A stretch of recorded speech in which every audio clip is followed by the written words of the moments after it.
Today we're back with another video, and today we're going to be doing the preview for Gonzaga and Kansas. And let's get started. Gonzaga and Kansas have some really good matchups, and that's what I'm going to start with today. The first matchup is Hunter Dickinson and Graham Ike. Hunter Dickinson is averaging about 18 points, 11 rebounds, 2.5 assists, a block and a half, and a steal a game, while shooting over 55% from the field and about 34.5% from three.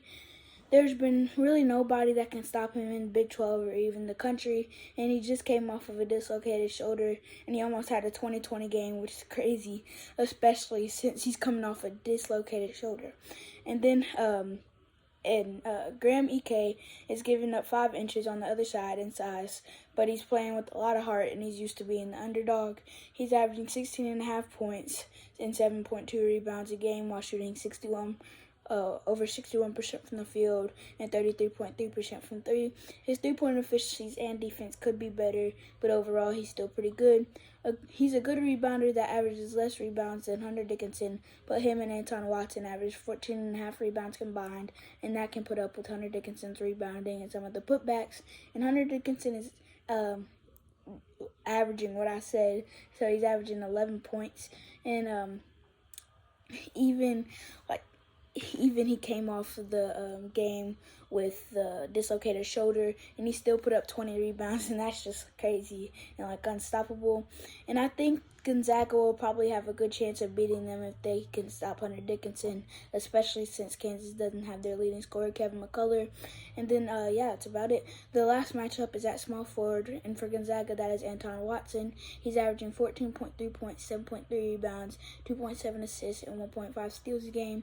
He's shooting very efficiently, almost 58% from the field and over 40% from three. He is a really good all-around player that is pretty much good at everything, and that's why I think he can play well against Johnny Furphy. Like I mentioned earlier, Johnny Furphy is the small forward for Kansas, and he's pretty good, and he's expected to be a lottery draft pick. And then Johnny Furphy averaged about 9 points and 5 rebounds in the regular season, while shooting 48% from the field and almost 36% from three. He can work on his other stats, like some of his efficiencies and stats like assists and blocks, and he's still a really versatile defender, even though his stats don't show it. And I think that he can try to shut Anton Watson down and make Kansas' chances go up. Kansas is a really good team with moving the ball around and with efficiencies because they are first in assists, averaging 19 a game, and they have a field goal percentage of 49.2, which is 10th in the country. And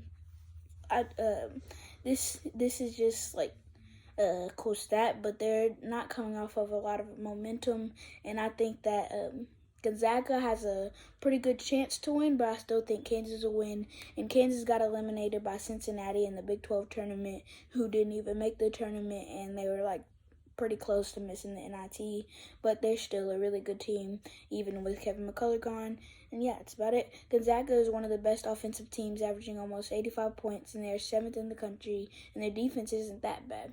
I think Kansas will win, like I said, even though Gonzaga is favored by 3.5 points, but I want Gonzaga to win because I like Gonzaga, and it'll be good for my bracket.